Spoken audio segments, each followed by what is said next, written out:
Salut à tous, épisode 13 avec Sunweb. On est sur un truc franchement attendu.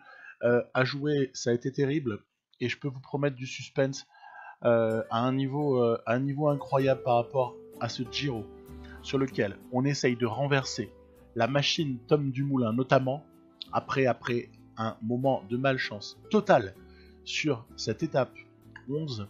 On aperçoit ici la première chute de Tige Benoît. Après, il aura été question sur cette étape sur laquelle en plus on voulait faire des différences. Hein. Moi, je cherchais à gagner du temps réellement. Je pense qu'il y avait vraiment moyen de le faire. Sur cette étape-là, en tout cas, vu la stratégie employée, il y avait moyen. Ensuite, on aura de cesse que d'essayer de reprendre ce retard-là suite à cette première chute. Et Dieu sait si c'est pas facile de reprendre comme ça un peloton qui roule derrière une échappée. Alors, toujours la petite polémique, hein. Est-ce qu'il fallait pas relever mes types? Ouais, je pense que l'échappée elle continuait et le groupe de Dumoulin il continue aussi. Bref, on va rentrer, c'est ça qui est incroyable, c'est qu'on va réussir à rentrer et on va même faire mieux que ça, mieux que rentrer bien sûr, puisqu'on va en fait mener ce groupe et provoquer une petite cassure. On voit Hindley, Haig qui emmène Benoît et là, patatras. c'est la deuxième chute. Alors à ce moment-là, c'est pas possible. Là, tu te dis, c'est les dieux de PCM qui sont contre moi. Il y a une forme de malédiction. Il y a tout ce qu'on veut. Non, il y a surtout, voilà, c'est le hasard, c'est tout, c'est aléatoire. Dans la foulée, Hindley va aller chercher cette étape et Haig va notamment être le principal travailleur pour ramener Benoît le plus près possible de Dumoulin, Sivakov, Carapace, bref, tous ceux qui jouent les premiers rôles dans ce Giro, qui s'était beaucoup décanté lors de l'étape 2. Voilà, il y avait eu énormément de choses qui s'étaient clarifiées très vite parce qu'on avait adopté une attitude assez offensive, assez agressive avec cette équipe Sunweb qui est très tournée autour de puncher et de grimpeur sur ce Giro. Profil 2017, donc victoire de Dumoulin IRL. Donc voilà, le classement est là. À l'issue de l'étape 11, Benoît accuse 2,41 de retard sur Dumoulin et même plus d'une minute sur Sivakov. Alors on se doute bien que c'est pas dans l'étape 12 qu'on va faire des différences, ni même dans l'étape 13. Par contre, le programme ensuite peut permettre de rêver. La 14 déjà, sait-on jamais. Peut-être que sur une bonne forme du jour, on peut aller chercher. On peut aussi espérer beaucoup de choses sur cette étape 15, qui a un profil assez savoureux, surtout quand on a des punchers à disposition. Ensuite, l'étape 16, avec cette descente pour arriver, celle-là aussi, elle offre des possibilités très larges. La 17, je suis dans l'expectative. Je ne sais pas comment ça peut se passer, quel peut être le scénario. Par contre, pour 18 et même 19-20, on a très bien compris de quel type de course il peut s'agir. Et là, ça va être des longs formats parce qu'il y a beaucoup de choses qui vont se jouer.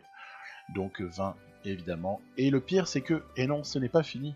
Une fois qu'on a terminé l'étape 20, il y a encore le spécial contre la montre. Alors sur faux plat descendant, mais contre la montre d'une trentaine de kilomètres avec Dumoulin comme adversaire. Voilà qui est savoureux, hein, n'en doutons pas. Donc l'étape 12 pour commencer.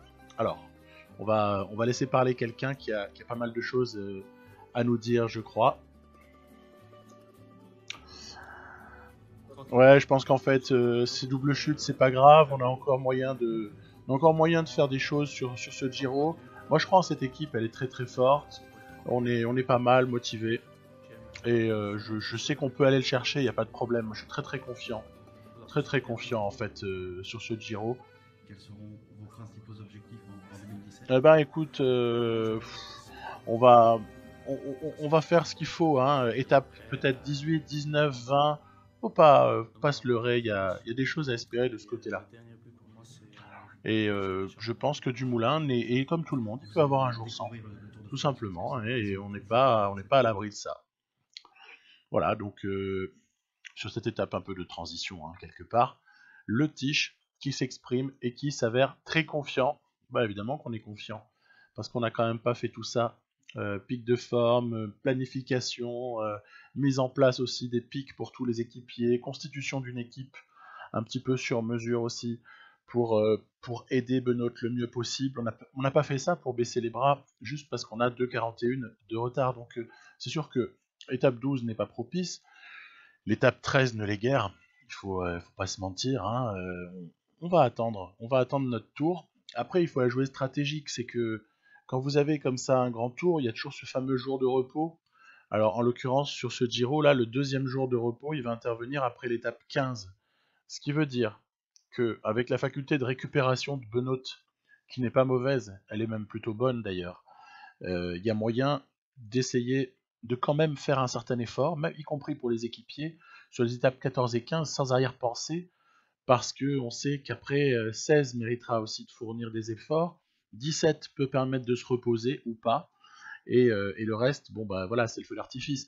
Donc pas de problème, pas d'angoisse particulière par rapport à ça, simplement la patience. C'est vrai que c'est difficile d'être patient quand on a accusé un coup du sort comme ça, on a envie de récupérer très très rapidement son retard, mais il faut attendre le bon moment. Il faut attendre le bon moment, et le bon moment n'est pas là. On voit Tennyson qui emmène Groenewegen, qui va se faire complètement taper. C'est Gaviria qui s'impose. Bah oui, Gaviria, il est chez Cofidis, et ben pourquoi pas, pourquoi pas. Donc ça nous fait encore une victoire pour un sprinter, qui est tout à fait logique sur ce profil-là. Le classement général, pour sa part, n'a pas bougé, et on amorce. Ah, voilà déjà un profil intéressant. Qu'est-ce qu'on peut bien faire sur une étape comme celle-ci, avec une arrivée au sommet? Moi, ce qu'on va voir de suite, j'ai évidemment pour habitude dans ces cas-là de protéger mon leader et ceux qui peuvent le protéger plus tard, envoyer des hommes à l'avant. On voit ici Tall Hook, le grimpeur puncher, et Hindley, le petit phénomène, notre petit joyau australien là, qui a encore un petit peu de marge de progression. Vu son âge, il y a forcément quelque chose qui peut encore s'arranger chez lui, donc il est déjà pas mal intrinsèquement, à 78 ans en montagne, il a fait déjà une jolie progression. En plus, il a déjà son étape, on l'a vu en préambule, ce qui fait qu'on est assez serein. Hindley, il va servir juste à une chose, sauf si évidemment on est repris. Voilà, on est repris, mais sinon il aurait servi à rester aux avant-postes et descendre pile au moment où on avait besoin de renfort pour Benoît. Après, ça n'empêche pas du coup d'utiliser une autre stratégie, puisque la stratégie d'envoyer à l'avant n'a pas fonctionné, le peloton était très très très disposé à rouler et ne pas laisser l'échappée se développer, c'est pas grave du tout. À ce moment-là, on va utiliser autre chose, on va se mettre un petit peu en file indienne, et puis on va faire du Discovery Channel, on va faire du Sky, hein, on va appliquer cette méthode qu'on a vue tant et tant de fois sur le Tour de France, méthode qui veut que les équipiers mènent un gros train devant et s'écartent dès lors qu'ils ont terminé leur travail avec... Bon, par contre, c'est mieux de garder la roue, hein, mais là, c'est un petit moment où on a une péripétie, voilà, ça va se recaler dans pas longtemps, je pense, puisqu'il suffit des fois de temporiser. Hindley se relève, on voit Haig, voilà, qui emmène Benoît. Tom Dumoulin et Primoz Roglic sont très très vigilants. Roglic, c'est un petit peu le protecteur, c'est l'ange gardien de Dumoulin hein, sur ce Giro. Et on est voilà, sur l'accélération de Tolhoek, avec Haig aussi, qui force pas mal le pauvre. On va... Tolhoek, il a fait mal à tout le monde. Il a fait mal au canne à tout le monde. On va réussir à échapper un petit peu à la vigilance de Dumoulin et Roglic et Carapaz et Sivakov, etc. Mais très légèrement, hein, bien sûr. Juste ce qu'il faut pour essayer d'aller reprendre un petit peu de temps. Ainsi, peut-être qu'une victoire d'étape, oui, c'est pas peut-être, c'est certain. Victoire du jeune Belge Tige Benoît. Et évidemment, il y avait le temps un petit peu de savourer, mais il n'y a pas non plus trop le temps de lever les bras avant la ligne, parce qu'on n'a pas de temps à perdre hein, sur ce type d'arrivée en mode reconquista là, hein. Pour Benoît, il faut arriver à reprendre du temps par tous les moyens possibles. On voit qu'ici on aura récupéré une trentaine de secondes, hein, une petite trentaine, ce qui nous met à 2,13. Et il y a aussi une étape 15 qui est assez intéressante. Sur ce type d'étape là, c'est dommage, par exemple si elle avait fait 250 km ou 240, ça arrive hein, sur le Giro. Parfois on a des étapes de 240. Là elle fait que 200, ce qui fait que en théorie elle peut faire un petit peu moins mal aux pattes à certains. Et ça c'est un peu dommage parce que moi je suis dans le registre avec Benoît du coureur qui est endurant, qui est résistant, je dirais du Moulin aussi, hein, mais mais d'une autre manière, plus le coureur de classique, quoi, hein, qui va comme ça être capable d'aller gagner ce type d'étape, a priori, hein, ça aurait presque des relents, même s'il y a quand même pas mal de différences, mais ça aurait des relents de mini-tour de Lombardie, mais mini, à cause de la distance, et puis aussi il y a beaucoup moins de difficultés au programme, beaucoup moins d'ascension. Il y a quand même quelque chose à faire avec un petit mur final, on va voir juste après. Donc, on va pas se priver, cela va de soi, dans les difficultés, les deux grosses difficultés hein, de cette étape, pour appuyer. Voilà, on est fort curseur avec les équipiers, on se cale un peu dans la roue, et puis on vérifie que tout le monde suit. Voilà, Carapace qu'on aperçoit. On a Hamilton, Toluk, bref, il y a de l'équipier en bonne forme. On a deux mecs à l'avant, hein. Tout est fait pour avoir comme ça deux types à l'avant pour intervenir au juste moment.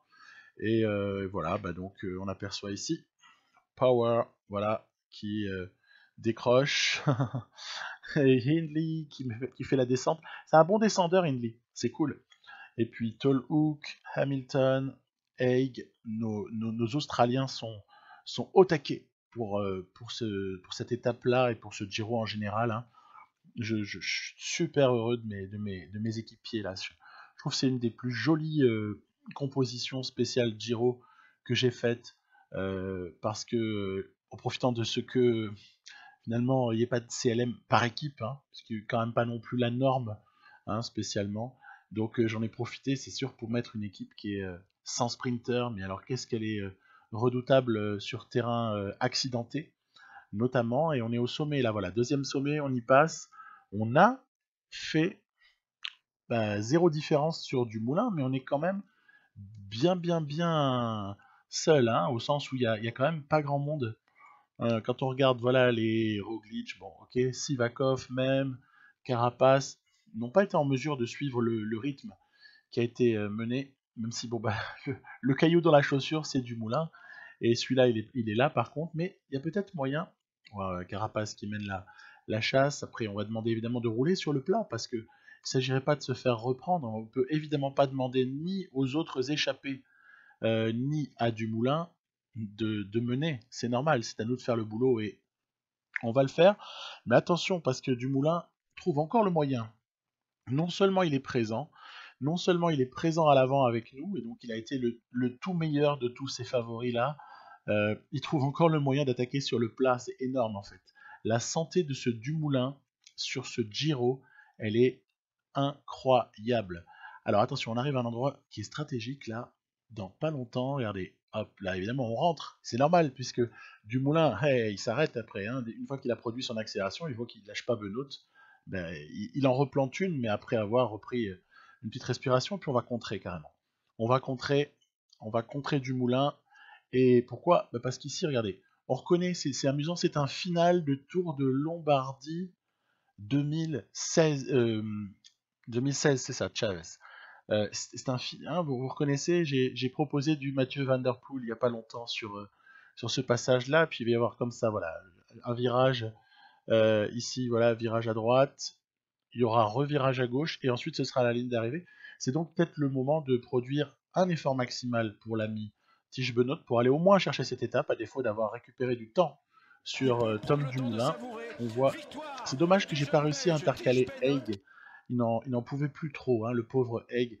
Euh, pas réussi à l'intercaler, pas réellement pensé. Moi, je fais pas pause, hein. Je fais pas pause quand je joue, hein. Donc parfois, c'est sûr que si tu fais pause là, hop, tu cales Egg dans la roue de Benoît, t'essaies de le faire même sprinter, tu fais pause 3 fois, machin. Je sais, ouais, je sais, je le faisais avant. Mais donc pour peaufiner. Mais n'empêche que, bah, moi c'est pas mon choix. Voilà, je stoppe pas le chrono. Et donc jour de repos effectué, on est donc d'attaque pour une étape magnifique, magnifique cette étape. Avec ah oui, c'est sûr que quand on a une descente pour finir après une ascension, ça nous fait toujours penser à quelque chose avec ce type de coureur. Hein, voilà, hein, je crois que c'est un sentier battu. Hein. Combien de fois je vous ai proposé des scénarios où mon leader va chercher cette étape dans cette config là. Donc, on ne va pas faire semblant qu'il n'y a pas eu de passé, qu'il ne s'est rien passé avant. Oui, c'est mon objectif, bien sûr. Mon objectif, c'est de basculer en tête du dernier sommet avec le maximum d'avance, je sais pas combien, ou peut-être pas d'ailleurs, et puis d'attaquer à tombeau ouvert dans la descente, parce que c'est ça l'idée, c'est de faire, de profiter en fait d'un aspect du jeu, je dirais, d'un aspect du jeu qui veut que euh, vous avez moyen de faire des différences en descente, pour peu qu'elles soient avec un pourcentage suffisant. Il y a moyen comme ça de faire des diffs, pour autant on perd pas de barre, voilà. Et donc à ce moment-là, l'IA perd du temps. Donc c'est ça un peu le projet. On va afficher les 10 premiers du général. On a nos équipes, chacun a son boulot, hein. Chacun a son boulot. Il y a les mecs qui sont devant, Hamilton, Toluk. Oui, ça va être marrant là. Il y a une scène qui est assez rigolote. Toluk, donc, qui essaye, voilà, on voit Hamilton aussi, on essaie de prendre des roues. Puis là, Toluk, il en peut plus et tout, on se dit, oh, mais il va se prendre une cassure. Pas possible ça, il va se prendre une cassure. Et puis au final, regardez, c'est marrant ce qui va se passer. Parce que Toluk a un peu récupéré de barres, et du coup, voilà, hop là, il vient prendre les points. Alors, qu'on se mente pas, les points grimpeurs, l'histoire du classement par points, on est sur un Giro où je joue tout pour Benoît, c'est pas ma... J'y pense pas, j'en ai rien à faire en fait. J'en ai rien à faire. Je crois que de toute façon, ça finira comme d'habitude. C'est-à-dire qu'en gros, celui qui gagnera le général, eh ben, il gagnera aussi les deux autres maillots, ou alors il en sera pas bien loin comme d'habitude, dans ce type de scénario-là, hein, bien sûr, hein, où il y a comme ça quelques hommes forts qui ont dominé ou archi-dominé un Giro et qui s'expliquent entre eux. Après, voilà, hein, donc les maillots Azzurro et vermeil, on verra. On verra, on verra. Donc, toujours est-il que, ben là, il y a des gens qui se sont un petit peu égarés là. Hein. Regardez Sivakov qui a perdu un peu de temps. Alors évidemment, après, tout le team Ineos va reprendre tout ça, il n'y a pas de problème. On peut leur faire confiance, mais c'est bien. On voit qu'il y a quand même moyen à des moments de faire des différences. On est dans une ascension encore une fois exceptionnelle ici et longueur, pourcentage, tout ce que vous voulez. C'est une étape dantesque, hein, cette étape 16, elle est incroyable. Hein. Elle est incroyable, mais c'est pas la seule. Il y en a d'autres après qui sont un peu terribles. Donc Rob Power, maintenant on a Hindley qui fait le boulot, on sait qu'après ce sera Jack Haig, puis on serait pas loin finalement d'un, de la possibilité là d'essayer de commencer à peut-être tenter quelque chose, hein, parce que le groupe Maillot Rose est très très réduit. De ce fait, ça peut être le moment d'accélérer, éventuellement, ou pas, c'est ce qu'on verra, hein, mais moi j'ai tendance quand même à... Voilà, vous voyez, je fais redescendre les types, on essaye d'aller au bout avec un coureur pour ensuite, une fois qu'on est allé au bout, bah, passer le relais à l'autre. Bref, logique quoi. Hein. Logique, on tire beaucoup sur la corde, hein, j'avoue. Hein, c'est un peu inhumain et esclavagiste hein, ce que je leur fais à mes coureurs. Dans la réalité, ce serait vachement dur à faire parce que les types, mais comme ils se dépouillent, mais c'est même pas la peine, comme les types se dépouillent pour leur leader Benoît. Hein, c'est dévouement 100% là, hein. On est même plus sur un dévouement partiel. Hein. Donc c'est marrant si on rajoutait une dimension comme il y en aura peut-être une. Moi j'ai pas la bêta, hein, parce on a jugé que c'était pas nécessaire de me la faire tester. Peu importe, tant mieux, j'ai le temps pour autre chose. Il paraîtrait qu'il y aurait un aspect de caractère des coureurs. C'est malheureusement la séquence oups là, avec Roglic qui oups, j'ai emmené Benoît et j'ai perdu du moulin. On va attendre un peu.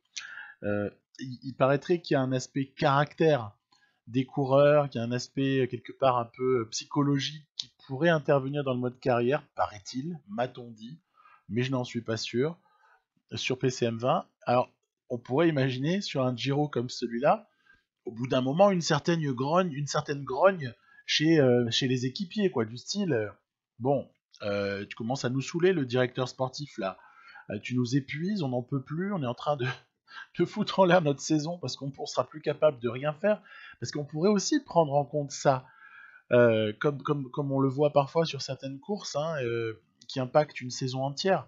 Regardez dans quel état Alaphilippe s'est trouvé après son Tour de France merveilleux. Hein, on va pas se mentir. Et Alaphilippe, il a fait rêver le monde entier, surtout la France, mais il a été phénoménal sur le dernier Tour de France 2019. Et derrière, championnat du monde, il a eu du mal. Tour Lombardie, il n'est même pas allé, tellement pour lui c'était fini. C'était fini, il avait trop donné. Et quelque part, chapeau les mecs, chapeau, parce que t'es allé dans le dépouillement total. Et oui, tu le payes. Ben oui, t'as fait des choix. Ben c'est ça un champion. Et donc, moi j'adore, hein, parce que comme on est tous un petit peu quand même, on a tous des souvenirs de cyclisme plus ou moins pas propres. Les machines comme dans PCM, c'est soit un jeu, soit c'est pas net quoi. Hein. Et du coup, voir des types qui ont comme ça des moments où ça va plus du tout parce ils ont eu un énorme effort, bah moi ça me rassure. Ça me rassure. Alors on va revenir à ce qui se passe, mais juste je referme. Donc s'il y avait cette dimension de caractère, peut-être qu'on aurait une gestion différente en fait sur PCM et qu'on pourrait pas demander tout et n'importe quoi à n'importe qui, à n'importe quel moment en course, quoi, hein, surtout sur des courses par étapes comme celle-ci. Pour y avoir par exemple Jack Haig qui dit Eh oh oh, t'es gentil mon grand, je suis champion du monde, hein, euh, j'ai un statut, moi je veux une étape. Tu t'arranges pour un jour, il y a un jour donné où il faut que ça roule pour moi. On pourrait imaginer un truc pareil. En fait, on peut imaginer des tas de choses pour en fait renchérir ce jeu, pour le rendre un peu plus riche, pour le rendre un peu plus passionnant, pour qu'il y ait encore plus d'immersion pour le joueur. Quoi. Vous sentez très bien ce que je veux dire. Attention à Sivakov qui a pris la route Pinot qui se barre. On a Jack Haig à l'avant. Hein. Et ça, c'est pas dommage. C'est pas dommage du tout d'avoir Jack Haig devant. Et je pense que Benoît ne va pas tarder à le, à le, à le rattraper. Je me marre parce que Roglic en appelait le facteur X là avec Geoffrey dans les commentaires après l'épisode précédent. Et on dirait que le facteur X là il commence à être un peu fatigué. C'est un peu délicat. Attention aux spectateurs. Allez, allez, vire de là, vire de là, vire de là. Voilà, très bien. Jack Haig donc est présent. Allez, on va prendre la roue de Haig là. Là, c'est une vraie opportunité là. Là, c'est maintenant là. Et c'est dommage qu'il reste pas énorme à Benoît. Et ouais, mais on me dirait, c'est comme ça. Hein. Bon, Pinot, il peut y aller, c'est pas grave. Pinot, il peut y aller. Même Lopez, je laisse partir s'il faut. La victoire d'étape, à la limite, ne nous intéresse pas tant pour la bonification qu'elle implique que c'est tout, quoi. Elle nous intéresse pas. Nous, ce qu'on veut, c'est gagner du temps sur du moulin. Et c'est vrai que dans cette optique-là, Pinot, moi, je laisse partir tous les jours. Hein. Et par contre, voilà, il y a un moment où il faut y aller quand même. Voilà. Parce que Jack Haig, il n'en peut plus. Et regardez-moi comme Dumoulin saute dans la roue de Benoît. C'est énorme. Donc la tentative a été quand même assez agressive, je trouve, de la part de Benoît. Mais alors la réponse, elle a été hyper autoritaire de la part de Dumoulin. Vous vous doutez bien qu'on va pas s'en tenir à ça. Hein, on va retenter. On retente. Ouais, mais là, celle-là était vouée à l'échec un peu. Elle était vouée à l'échec. Ah là là, c'est difficile. Il est dur à décramponner. Hein. Faut quand même pas se mentir. Dumoulin est très très dur, alors que du coup, forcément, on reprend un peu de temps à Pinot, mais à des moments non plus, il reprend du temps lui-même parce qu'on s'arrête. Regardez, il y a Egg qui rentre. Hein, ça veut bien dire que ça roule plus. Hein. Ça roule plus. Pinot s'échappe. Bon, on va passer au sommet. On va passer au sommet. Qu'est-ce qu'on va bien pouvoir faire? Bah oui, je vais retenter. Je vais retenter. Et là, bam, Dumoulin a un tout petit peu lâché la roue de Benoît. Et ça, c'est du pain béni. Ça, c'est le moment où il faut à tout prix en profiter.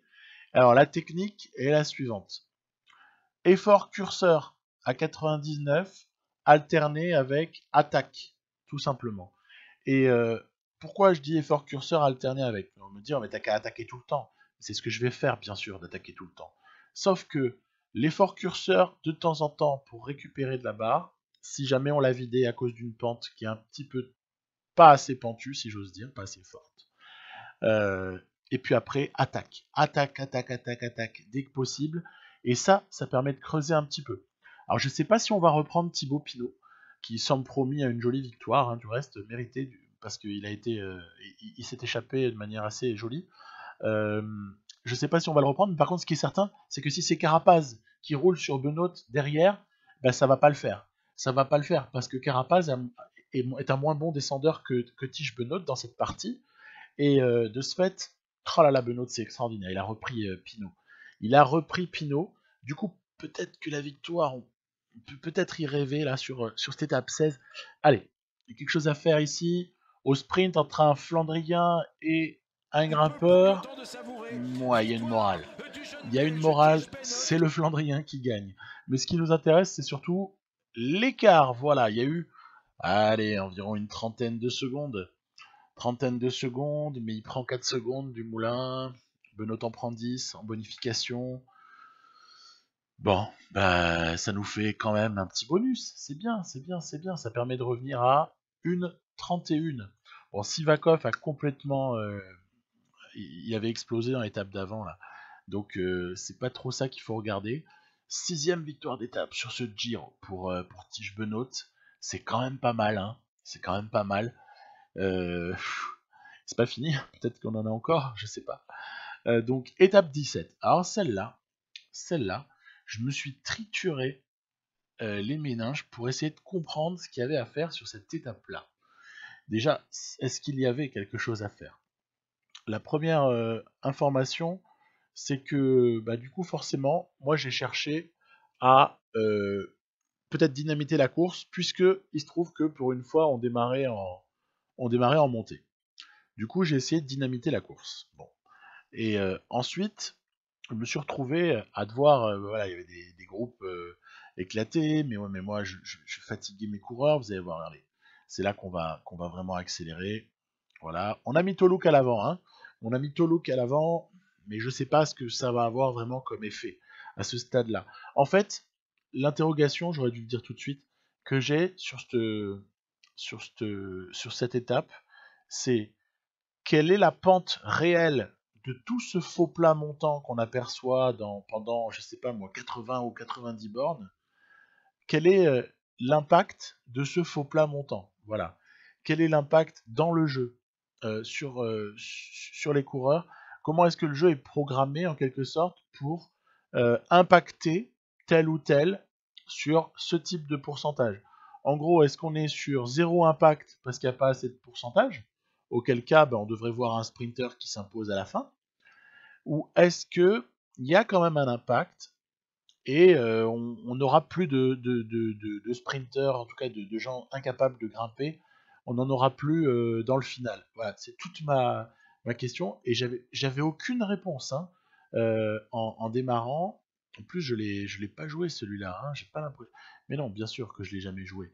Du coup, ou alors je l'ai joué, mais je m'en souviens plus. Du coup, grosse interrogation sur cette étape, mais moi je tente quand même. Je tente quand même de dynamiter parce que on sait jamais. L'IA, elle est monstrueuse 95% du temps, et puis elle peut craquer 5% du temps, et parfois même on se demande pourquoi. Et en mode extrême, hein, c'est comme ça, je trouve que ça se passe. C'est-à-dire que parfois, vous allez réussir à vous échapper ou faire une différence, alors que c'est pas du tout là que vous l'auriez espéré ou imaginé. Et ben moi, c'est donc là-dessus que je mise. Je me dis, a priori, il n'y a rien à gagner là-dessus. Là, par exemple, je fais partir Egg au cas où, parce que finalement, il n'est pas très dangereux au général. Il n'est pas très dangereux. Il est dangereux, oui, pour quelques suivants immédiats, mais c'est pas grave. Donc je me dis, est-ce que ça va rouler ou est-ce que ça va pas rouler? Est-ce que Jack Egg a le droit d'aller terminer solo? Quand on a pu voir par exemple une fois sur une Vuelta avec Remco Evenepoel à partie commandant Alpecin à l'époque, où Remco avait pris 2 minutes comme ça gratos sur une fin d'étape. Ben, c'est ça en fait que je me demande. Et puis quand je vois que Egg ça marche pas, je vois que j'ai quand même full bar à la base avec Tige Benoît, et c'est encore l'énorme Tennyson qui lui n'avait pas lâché, hein, le groupe est restreint, mais Tennyson il est encore là. Quel soutien, quel costaud. C'est sûr qu'avoir un coureur comme ça, hein, moi là j'en ai pas, hein. J'ai pas un Tennyson dans mon équipe hein, sur ce Giro. Hein. Mais ouais, c'est comme ça, hein, c'est un choix. Hein. Mais quel boulot monstrueux abattu par ce type-là qui va vraiment donc ramener pas mal de monde. Puis à la toute fin, regardez, on aura la réponse à la question posée. C'est Viviani qui s'impose. Donc, ça prouve bien que sûrement que tous les efforts qu'on a fait, parce qu'on termine vraiment mais à l'agonie, hein, on termine à l'agonie. Tous les efforts qu'on a fait, ils ont quand même servi à écrémer ce fichu peloton là. Mais n'empêche que, on revient à 1,25, la petite bonification de 6 secondes.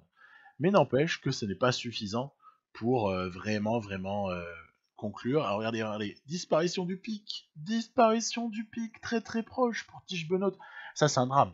On est au matin de l'étape 18 et je vois la surbrillance du pic de forme qui disparaît. Ça veut dire qu'il reste un laps de temps très restreint pour essayer de faire une différence et pour récupérer du temps. Et l'étape 18, là, bah, elle est déjà capitale. Elle est déjà capitale, il faut tenter. Il faut tout tenter. Il faut surtout pas lâcher. Continuer à appliquer des stratégies très très simples, comme Hindley, Tallhook à l'avant. Voilà, les stratégies de base. Et puis elle est courte, hein. Elle est courte cette étape. Elle est beaucoup plus courte que d'autres, hein. Elle est courte, mais c'est que des montées et des descentes, quasiment. Donc c'est vrai que, regardez, on est quasiment au même point, à la même altitude, je veux dire, au début et à la fin de l'étape. Mais par contre, il y a eu X ascension, X kilomètres d'ascension, pardon, et idem en descente. Alors, on va pas se priver pour quand même voir s'il n'y aurait pas moyen d'éliminer tout un tas d'équipiers Jumbo-Visma, notamment, hein, puisque honnêtement, l'adversaire, il est identifié depuis très longtemps. Même si Sivakov et Carapace font un énorme Giro, hein, en tout cas, je trouve que Sivakov fait un énorme Giro. Carapace fait un bon Giro. Ineos donc représenterait une forme de menace, mais non. La menace, la seule, la vraie, c'est évidemment Dumoulin, puisqu'il y a Roglic, puisqu'il y a Sepp Kuss, puisqu'il y a George Bennett, puisqu'il y a, dès que le terrain est un peu moins accidenté, Mike Tennyson.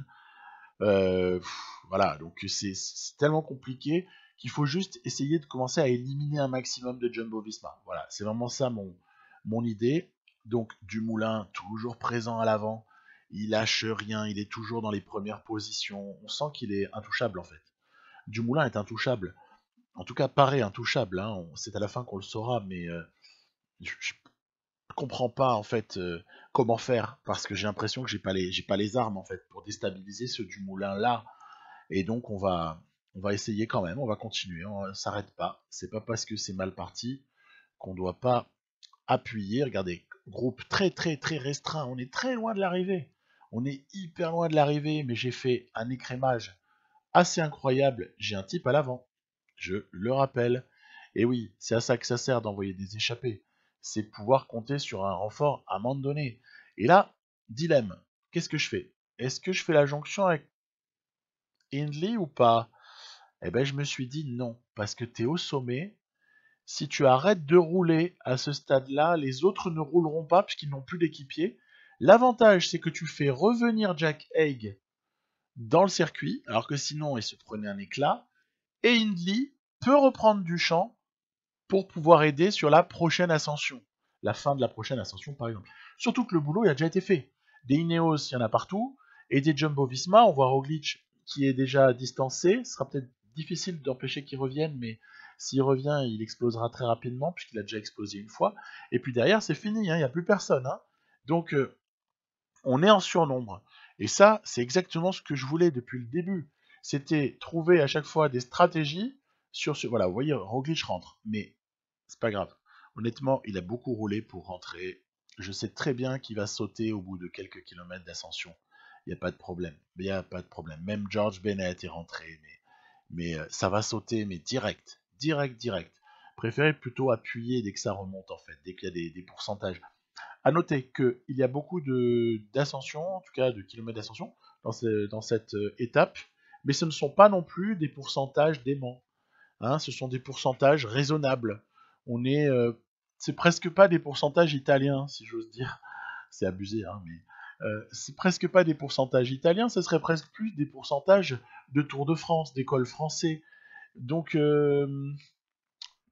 pas pas super impressionné non plus hein, par la difficulté, ce qui veut dire donc que quelqu'un comme Benoît doit avoir sa maille, il doit tirer son épingle du jeu hein, sur un coup comme ça. Non, il y a pas de problème. On voit bien que la stratégie fonctionne avec Roglic qui lâche, ce qui veut dire donc que Dumoulin est tout seul. Puis c'est là qu'il va falloir voir aussi si on arrive. Donc on a esselé Dumoulin, on a réussi enfin à de nouveau esseler Tom Dumoulin. Maintenant, est-ce qu'on va réussir à en tirer bénéfice ou est-ce que, comme d'habitude, il va s'accrocher et ne jamais, jamais, jamais lâcher.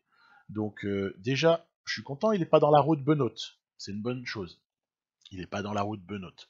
Maintenant, il est encore là. Hein. Il est encore là parce qu'à un moment donné, Hindley, il a beau faire tout ce qu'il peut, il peut pas faire plus. Hein. Tiens, on tente un petit coup là.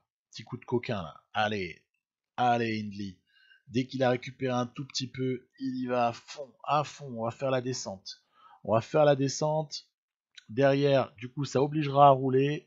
Et il y en a certains qui vont exploser à cause de ça, probablement. Benoît, lui, il boit du petit lait dans la roue de Hindley. Il est, voilà, il sirote. Il n'y a pas de problème.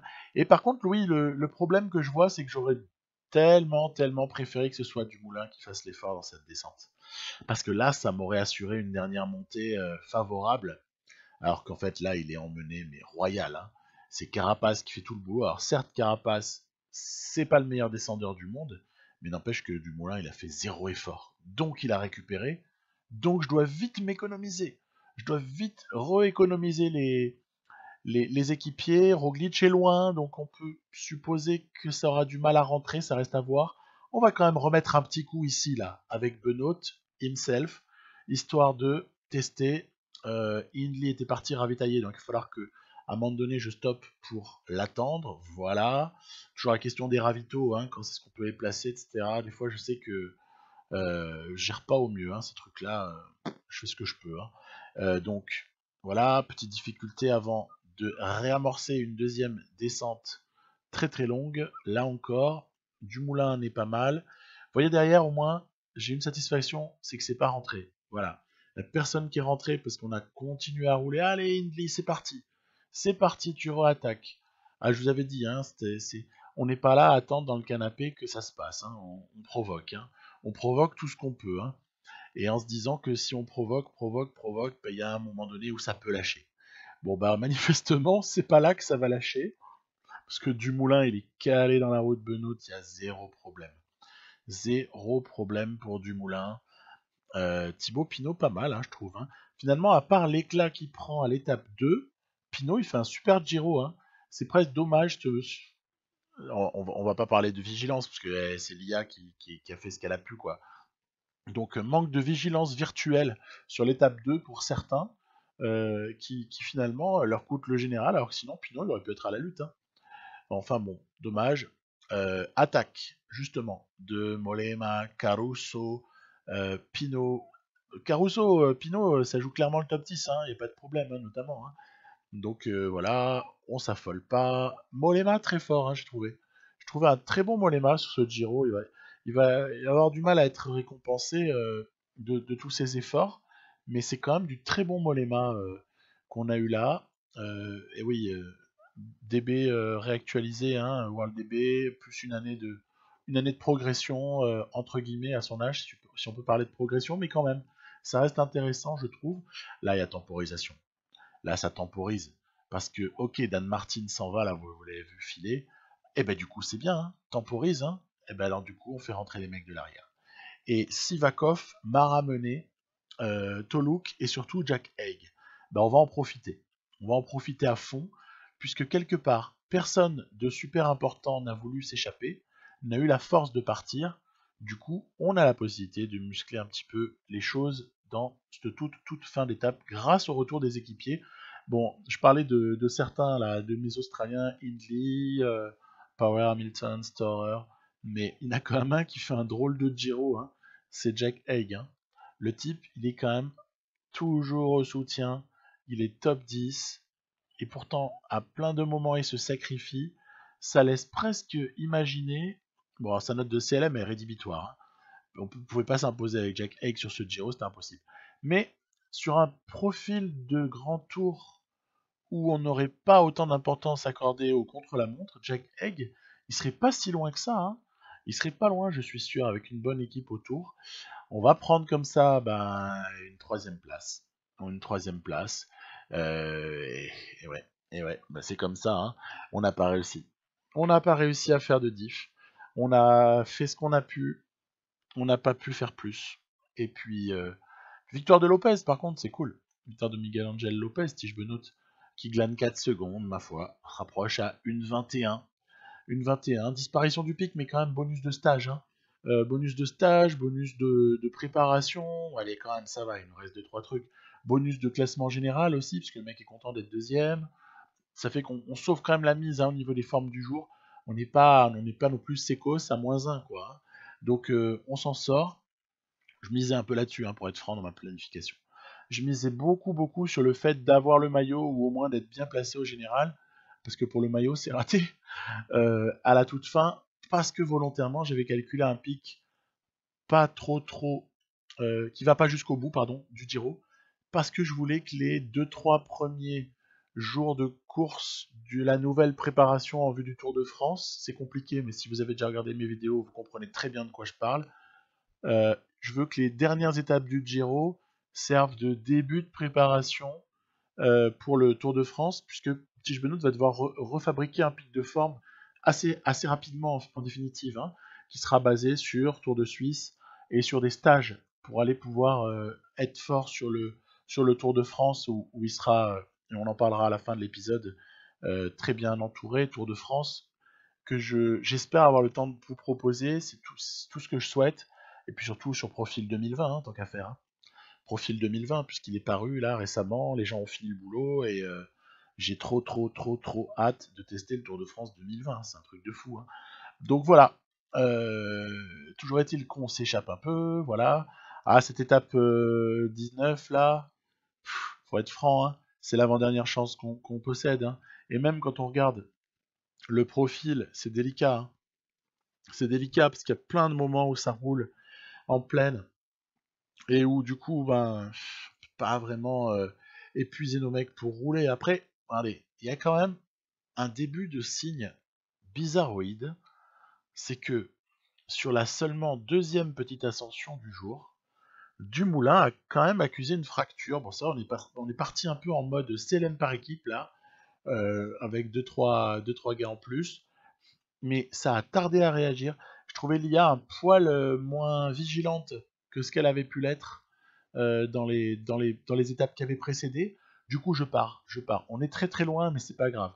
Plus on va épuiser les équipiers de Dumoulin, mieux on se portera. Vous allez me dire, oui, mais tu vas épuiser tes équipiers à toi. Ouais, c'est vrai, je sais. Je sais, mais il y a aussi moyen de les faire récupérer à des moments. Et puis quand on attaque dans une descente, il peut se placer pas mal de choses. Du coup, on est repris, mais je continue quand même à essayer d'accélérer. Allez, accélérer, jamais se relâcher. Toujours en remettre. Bon, là, on va quand même se calmer. On va quand même se calmer. Changement de stratégie. Puisqu'on n'arrive pas à faire éclater, on envoie quelqu'un à l'avant. Et le candidat idéal s'appelle Jay Hindley. Hindley, bon bah voilà, hein, j'ai plus rien à dire sur Hindley, tellement vous savez ce que je pense de lui, tellement voilà, c'est juste phénoménal d'avoir ce type-là comme équipier. Magnifique, il prend un peu d'avance. Ok, du coup, Hindley, il est positionné à l'avant, ce qui permet de passer à la phase 2 du nouveau plan, puisqu'on est tout le temps obligé de s'adapter aux circonstances de course. Nouveau plan, rouler à fond, Hamilton, Power, Tall Hook, Haig, avec Benoît protégé pour le moment, mais qui tardera pas dès que son protecteur sera trop usé. Benoît ne tardera pas à sauter dans la roue de Jack Haig à ce moment-là. Voilà, ça ne saurait tarder en fait. Power, c'est son tour. Hamilton a terminé son boulot. Power, c'est son tour. Tall Hook, encore un, qui aura le job. Mais non, Tall Hook, il est fracturé. Il est fracturé, le pauvre. Du coup, c'est Haig. Directement, on a sauté une étape. On a sauté une étape dans notre petit train. Sivakov, Roglic, on aperçoit également Carapace. Mais, que se passe-t-il? Allô? Qu'est-ce qu'on me dit, Thierry? Thierry, moto arrière? Moto arrière? Mais qu'est-ce qui se passe? Eh oui, Jumbo Visma qui craque complètement. On a vu Roglic qui attend Dumoulin, il le regarde, ils sont quasiment à l'arrêt. Ça n'avance plus. Et oui, sous les regards amusés de Toluk et Rob Power, qui du coup se disent, ok, de deux choses l'une. Soit les deux Jumbo Visma vont s'épuiser à nous remonter et on sera 2 de plus à l'avant pour aider Tish Benoît. Soit ils rentrent jamais et c'est tout bénef pour le leader. Ben ouais, voilà. Du coup, moi, je vois une aubaine là. Hein. Je rappelle Hindley tout de suite. On a besoin de quelqu'un pour rouler en plus.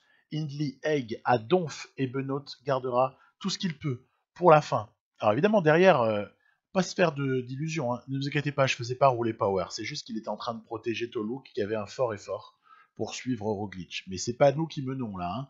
C'est Roglic qui mène. Hein. Des fois, il y a des effets trompeurs de, du jeu. Hein. On croit que notre coureur il est en train de mener le peloton, mais c'est pas du tout le cas. Hein. Et parfois même, c'est pas celui qui est devant qui mène. Bon, petite parenthèse. Euh, du coup, c'est rentré, pas grave, c'est pas grave. C'est pas grave du tout, c'est même rentré à plusieurs, parce que après ce coup de force qu'on a fait, ben voilà, il y a eu regroupement, c'est pas un problème, parce que l'information qu'on voulait avoir, on l'a eu. On l'a eu cette info. L'info, c'est très clair, c'est Dumoulin aujourd'hui, c'est prenable. C'est prenable. Il y a de la défaillance potentielle, puisqu'on en a déjà vu le début d'une. Donc à ce moment-là, ben, on va y aller de manière bourrine. Hein. On va y aller comme des gros bourrins. Hein. On fait le petit train. Hein. On fait le petit train, puis on va voir si ça lâche ou pas. De toute façon, on n'a plus vraiment autre chose à proposer. Hein. Je vais pas lancer une attaque avec Benoît à ce moment-là. Hein. Ce serait totalement débile. Hein. Vous voulez à l'échec et tout ce que vous voulez. Hein. Simon Yates, Mollema, Caruso, Dan Martin. On est sur des gens qui sont borderline place 7 à 12 à peu près, 7 à 15 quoi. Qui lancent des offensives. Il n'y a pas de problème. Il n'y a pas de souci. Vous pouvez y aller les gars.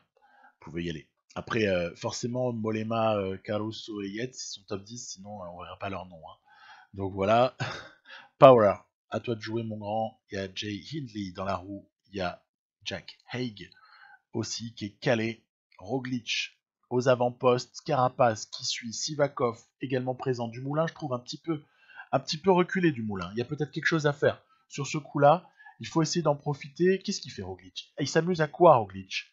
Qu'est-ce qu'il nous fait? Il s'amuse à tomber en défaillance après avoir donné un petit peu trop et fait quoi? C'est bizarre hein, des moments. Hein. Là, j'avoue, cette séquence-là, je l'ai pas comprise. Autant le gameplay de Jumbo Visma, je l'ai compris globalement, autant cette séquence, je l'ai pas comprise. Et que se passe-t-il? Que se passe-t-il? C'est le moment où peut-être ce Giro est en train de basculer. À force de harcèlement, à force de tout ce que vous avez vu juste avant, qui dure 47 minutes plus un épisode 12, on a peut-être enfin réussi à se créer les conditions de gagner beaucoup de temps sur Dumoulin. Alors surtout, on ne s'affole pas, on gère tout ça. Merci à Jack Haig, maintenant c'est Benoît qui va s'occuper du taf. Et il y a Carapace dans la roue, il y a Sivakov devant avec Miguel Angel Lopez, Thibaut Pinot juste derrière. On va essayer de gagner du temps. Je suis pas dans l'optique de gagner l'étape, je suis dans l'optique de gagner du temps. Maintenant, c'est sûr que si l'étape se propose à nous, on crachera pas dessus. Mais là, il faut à tout prix creuser. Et pour creuser, il faut conserver de la barre. Si je conserve de la barre très longtemps, sachant que les deux autres derrière, ils en ont plus, je parle des deux autres parce que Roglic pourrait bosser pour Dumoulin. Hein. Et ben à ce moment-là, on va gagner un temps maximal. Des fois, juste un effort à 65 peut permettre de creuser sur quelqu'un qui est en défaillance totale. Effort curseur. Donc, Benoît qui passe Carapace, Sivakov, ça va être un peu juste. On va pas se mentir. Sivakov va donc s'imposer. Sivakov va reprendre du temps. Attention à Sivakov. Mais Benoît va quand même arracher une deuxième place. Mais beaucoup plus que ça. Beaucoup plus que la deuxième place. Il y a une addition qui est salée pour le team Jumbo Visma. Non, c'est toujours pas eux. C'est toujours pas eux. C'est toujours pas eux. Voilà. Ils sont là. D'ailleurs, sympa Roglic de pas attendre. Voilà. Et voilà. Donc, l'addition est très salée. Et on ne pourra que s'en féliciter parce qu'on a quand même un petit peu tout fait pour. Depuis tellement longtemps, 2,06 sur Sivakov, 2,26 sur Dumoulin. Ben, même à ce stade-là, on ne sait pas si ça va suffire. Fin du pic, hein, voilà. Terminer le pic de forme. Allez, bam. Pense à autre chose. Et puis bon, ça c'est juste pour s'amuser, histoire de prendre une respiration. Et puisqu'on est dans la catégorie, on invite tous les copains. On va demander à Nibali et à Gilbert de nous rejoindre. Et on réattaque avec l'épisode avec l'étape 20, avec l'étape 20 sur laquelle Benoît, bah évidemment, le pauvre, il a plus de pique, il est en gris. Donc forcément, plus imprévisionnel, allez, on va voir. Ah, on est heureux, on est heureux. On est vachement heureux, ça change pas mal de choses, franchement. Un bon pic, là, franchement, pardon, bonne forme du jour, je fatigue à force de commenter. Une bonne forme du jour pour Benoît, qui est en rose. Qu'est-ce que c'est joli à voir, ce maillot rose, quand il est installé sur les bonnes épaules. Voilà, on continue. Donc voilà, j'ai coupé pas mal de choses au montage là sur ce début d'étape parce que au final, bah, il se passait vraiment pas grand chose. On a quand même envoyé Hindley et Toll Hook, hein, c'est le truc habituel à l'avant, des fois que, hein. Mais par contre, la différence, c'est que là, je vais pas nécessairement faire preuve d'esprit offensif. Parce qu'avec 2,26 sur Dumoulin, 2,01 ou je sais plus sur Sivakov, c'est à eux d'aller nous chercher. Hein. Donc c'est eux qui doivent prendre des risques. En ont-ils les moyens? Eh ben justement, c'est tout l'intérêt de cette étape-là. Mais je vais pas non plus me dépouiller comme si j'avais du temps à reprendre. Hein. Donc Toluk, Hindley sont en sûreté à l'avant. En plus, ça nous donne une bonne raison. Elle est totalement fictive, je sais, je rigole, mais ça nous donne une bonne raison pour dire mais non, on peut pas rouler, on a des mecs à l'avant, nous. Donc c'est à vous de rouler, hein, les gars, hein, si vous voulez, hein, mais nous on peut pas. On a envoyé des types à l'avant, on va pas rouler sur eux quand même, faut pas rigoler. Comme si le gars n'avait jamais roulé sur ses propres équipiers situés à l'avant. Hein, toute l'hypocrisie du discours. Bref, on a tous les droits. On est en mode tyran et en mode je fais ce que je veux puisqu'on est devant. Donc, l'échappée prend pas non plus une avance considérable. Hein. Toluk, Hindley, ça ronronne. Ça ronronne. Je vais peut-être même laisser un peu partir dans la montée finale si j'ai pas, bah, si je vois pas, parce qu'en fait, je m'occupe beaucoup du groupe à l'arrière. Et c'est vrai qu'il y a toujours, moi je milite hein, pour cette petite micro fenêtre. Vous voyez, j'étais trop concentré sur l'arrière là par exemple. Du coup, je vais quand même lancer Toluk. Des fois qu'ils sont en capacité de remonter, mais je vais faire redescendre Hindley. Et d'ailleurs, ben, Toluk va se faire reprendre d'ailleurs, il semblerait. Il semblerait qu'il se fasse reprendre parce que je me suis quand même décidé à rouler derrière. Pour une bonne raison. C'est que avant que Roglic accélère, hein, et puis après aussi, vous verrez. Parce que je sais que ça peut attaquer. Et je sais aussi que si je roule quand même sur le final de cette ascension qui est la dernière du jour, je peux quand même décourager certains IA d'attaquer, surtout ceux qui m'intéressent, alors Sivakov et Tom Dumoulin. D'ailleurs, attaque de Dumoulin, avec Pinot dans la roue, Carapace qui a suivi, pardon, Caruso qui a suivi, Toluk, nickel, il s'était économisé, Benoît dans la roue de Hindley, et là je roule, ouais, je roule, parce que je me dis que 2,26, il n'y a rien de certain sur le CLM final, hein, et même Sivakov, il me fait peur, parce que on a vu qu'il était en mode Sivakov sur ce Giro, donc on sait jamais. Benoît sur une mauvaise forme du jour, il peut se faire tuer à la dernière étape. Allez, on a peut-être moyen d'aller comme ça chercher, bah, au moins ne pas perdre de temps. Voilà, l'étape, je vais vous dire un peu, à ce stade-là, l'étape, je m'en fiche un peu.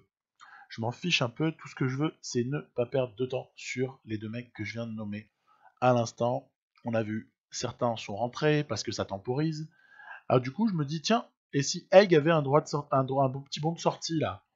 Et le problème, c'est qu'il est surveillé par Pinot. Il est surveillé par Pinot. Pinot est 5ème et Egg est 6ème. Du coup, voilà. Hein. Du coup, ça chipote hein, entre les deux. L'IA qui nous a bien surpris dans ce virage. Là, je me suis fait avoir, mais comme un bleu. Donc, Sivakov du Moulin juste devant. Il faut de nouveau rouler à blinde. Mais on n'est pas sur des forts pourcentages. On est sur quelque chose qui est, j'ai même pas envie de dire semi-vallonné. Ce tout final là, ça va, ça se gère. Ça se gère. On arrive à revenir, mais sans même se s'éreinter, quoi. Hein. On cale Benoît dans la roue de Dumoulin. Il faut rouler quand même sur Sivakov. Mais du coup, c'est à Dumoulin de rouler, hein, éventuellement. Alors par contre, Carapace qui rejoint Sivakov, a priori c'est un beau projet, mais à condition de rouler à blinde tous les deux. Pas de se laisser reprendre par Dumoulin, comme c'est le cas ici. Du coup, allez, on s'expose à une contre-attaque. À ce stade-là, il peut y avoir contre-attaque de certains. Et oui, ça part. Lopez, Caruso sont partis.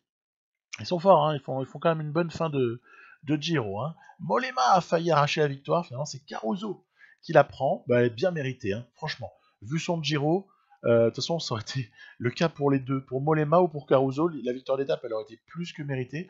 Parce qu'au final, elles ont été beaucoup trustées par 3 équipes, hein, les victoires d'étape. Je crois Benoît en prend 6 pour le moment, 6 sur 20. Dumoulin, j'ai l'impression qu'il en prend 3, peut-être 4. Je sais plus exactement. Et, et l'ami Sivakov, il en prend, ben, je crois qu'il en prend minimum 3. Hein. Du coup, ça fait quand même, il reste plus grand chose quand on enlève les étapes de sprint. Il reste quand même plus énorme pour les autres. Alors, étape 21, on y est. Voilà, là c'est le drame potentiel. Hein. Drame potentiel à cette étape-là. Est-ce que 2 minutes 20, ça suffit ou pas? Je teste le parcours avec Vingegaard, on va dire le moins grimpeur et le moins puncher de toute mon équipe, le plus rouleur en fait. Vingegaard, il va faire un bon temps.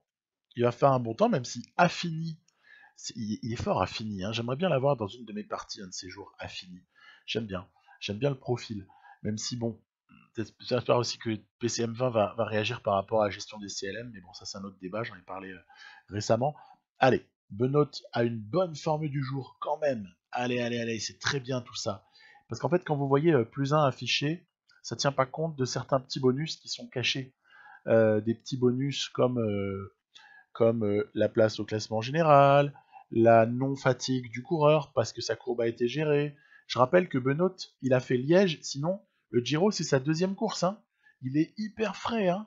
Il est hyper frais puisqu'on a monté une planification un peu originale dans laquelle il fait en gros rien jusqu'au Giro et il fait ensuite Tour de France enchaîné. Et je suis allé consulter ma courbe là en plus récemment, courbe de fatigue, etc.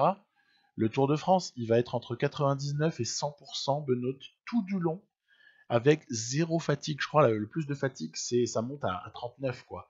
C'est pour dire, quand vous avez économisé un coureur comme ça pendant 5 mois, après il peut enchaîner par contre de manière assez violente. Hein.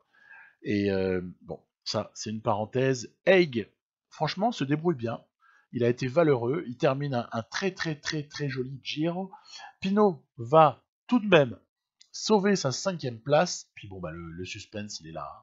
Il n'est pas sur Carapace. Carapace qui fait quand même un bon contre-la-montre, hein, je trouve. Hein. Très bon contre-la-montre pour Carapace par rapport à son niveau, à ses notes. Dumoulin qui explose le temps de Roglic. Sivakov qui termine super bien. Et Benoît, oh là là, Benoît il est un peu loin. Hein. Benoît il est un peu loin, je trouve là. Il se pourrait qu'on ait mangé, il y avait 57 secondes à l'intermédiaire. Qu'est-ce qui va advenir? Heureusement, Benoît termine un peu plus fort. Et oui, il l'a fait. Tige Benoît l'a fait.